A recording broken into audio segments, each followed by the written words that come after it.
मेरे पास जो sciatica के पेशेंट्स आते हैं अक्सर उनको ये परेशानी होती है कि वो रात को ठीक से सो नहीं पाते। आज हम डिस्कस करेंगे कि sciatica के पेशेंट्स अपने कमर से पैर में जाता हुआ दर्द किस किस तरीके से कम कर सकते हैं। ऐसी कौन सी पोजीशंस हैं जिनको अपना के ये sciatica का दर्द कम किया जा सकता है और कौन सी स्लीपिंग पोजीशंस को कम्प्लीटली अवॉइड करना चाहिए। So let's start. Hello viewers, I am Dr. S.K. Rajan. I am head of spine surgery and senior neurosurgeon with over 20 years experience in handling spine patients.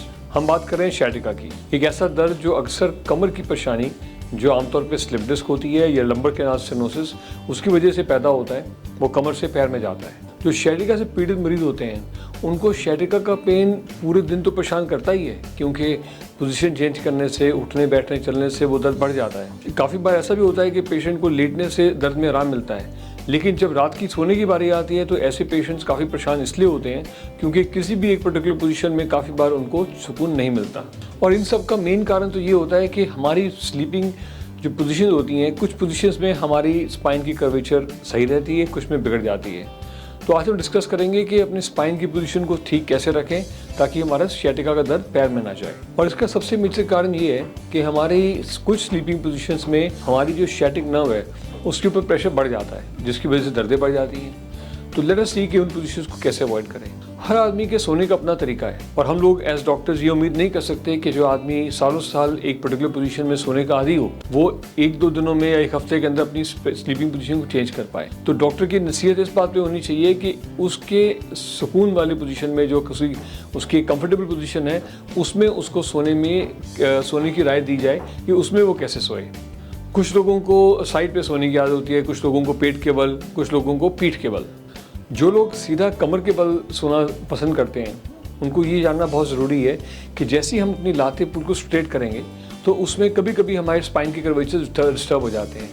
तो ऐसे patients को क्या करना चाहिए कि जिन लोगों को सीधी लातें करके sciatica का पेन बढ़ रहा है, ऐसे में उनको घुटने मोड़ के धीरे धीरे एक एक करके तकिया या कोई कंबल या फोल्डेड बेड शीट उस घुटने के नीचे लगानी चाहिए ताकि धीरे धीरे वो पोजीशन को मिल जाए जिसमें वो सबसे कंफर्टेबल है। उस पोजीशन में अगर वो सोएंगे तो उनको sciatica का पेन ओवरऑल सबसे कम रहेगा। अगर उनके लगता है कि भी कमर के पीछे भी थोड़ा प्रेशर या जगह क्रिएट हो रही है तो वहाँ पे भी छोटा तकिया लगा सकते हैं। और जिन पेशेंट्स को साइड पे सोने की आदत है उनको ये ख्याल रखना चाहिए कि साइड पे रहें लेकिन साइड से पेट की तरफ ना आए। तो उसके लिए एक तकिया, मोटा तकिया अगर हम सामने लगाते हैं अपने, ताकि पेशेंट जो है बिल्कुल उल्टा ना हो जाए, वो बहुत फ़ायदेमंद साबित होता है। और ख़ास करके अगर हम घुटनों को मोड़ लें और घुटनों में एक तकिया लगा दें तो उससे भी स्पाइन का जो हमारा बैलेंस है सही मेंटेन रहता है और sciatica का पेन कम हो सकता है। ऐसे पेशेंट्स जिन लोगों को साइड पे सोने की आदत है उनको हल्का सा अपने आप को पोजीशन को एडजस्ट करना पड़ेगा, क्योंकि जिस साइड पे उनको sciatica का पेन हो रहा है उस साइड को हम यूजुअली ऊपर रखना पसंद करते हैं। हम रेकमेंड करते हैं कि उसके ऊपर दबाव ना आए। कुछ लोगों में ये भी देखा गया है कि वो एक बिल्कुल बेबी पोस्चर मेंटेन करना पसंद करते हैं जिसमें कि स्पाइन बिल्कुल मुड़ जाती है। और ख़ास करके ऐसे पेशेंट्स होते हैं लंबर कैनाल स्टेनोसिस में, जिनमें कमर के अंदर जो नसों का रास्ता है वो काफ़ी ब्लॉक हो जाता है। तो जब वो आगे झुकते हैं तो नसें खुलती हैं, उनके पैरों को सुकून मिलता है। तो उस पोस्चर को भी हम फॉलो कर सकते हैं साइड पोजीशन में, लेकिन थोड़ा बेबी पोस्चर फॉरवर्ड बेंड करके। इन सब पोजीशंस में सबसे बुरी पोजीशन है हमारे पेट के बल लेटना, क्योंकि जैसे हम पेट के बल लेटेंगे हमारे स्पाइन का कर्वेचर उल्टा हो जाता है।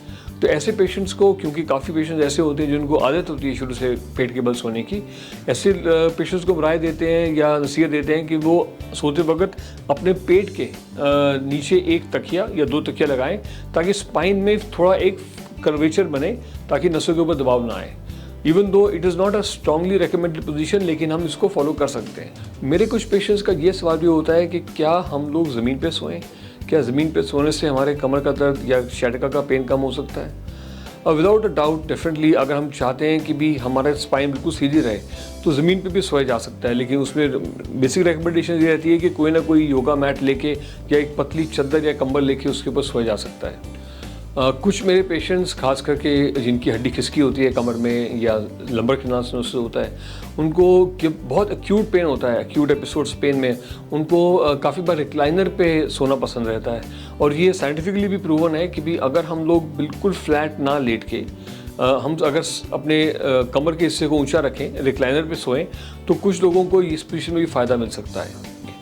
मोटे मोटे तौर पे देखा जाए तो इन सब बातों से एक दो चीज़ें सामने आती हैं कि किसी भी एक पर्टिकुलर पेशेंट के लिए, या क्या कह सकते हैं कि हर पेशेंट के लिए हम एक पर्टिकुलर पोजीशन सजेस्ट नहीं कर सकते। काफ़ी बार पेशेंट्स को डिफरेंट पोजीशंस ट्राई करके ये अनुमान लगाना पड़ता है कि कौन से पेन पोजीशन में उनको सबसे कम पेन होगी। That is because of the problem.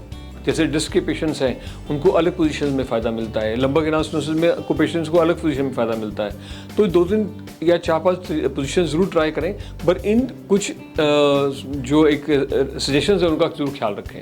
अंत में मैं यही कहना चाहूँगा कि शैटिका का दर्द को ठीक करने के लिए आजकल हमारे पास काफ़ी अच्छी मेडिकेशंस आ गई हैं, काफ़ी टेक्नोलॉजी इंप्रूव हो गई है। तो जिन पेशेंट्स को शैटिका का पेन परेशान कर रहा है और काफ़ी देर तक, आमतौर पर मान के चलते हैं कि हफ्ता 10 दिन, मैक्सिमम 2 हफ्ते से ऊपर अगर दर्द शैटिका का दर्द है, वो परेशान कर रहा है, तो बेटर ये है कि अपने नियरेस्ट डॉक्टर को ज़रूर मिले।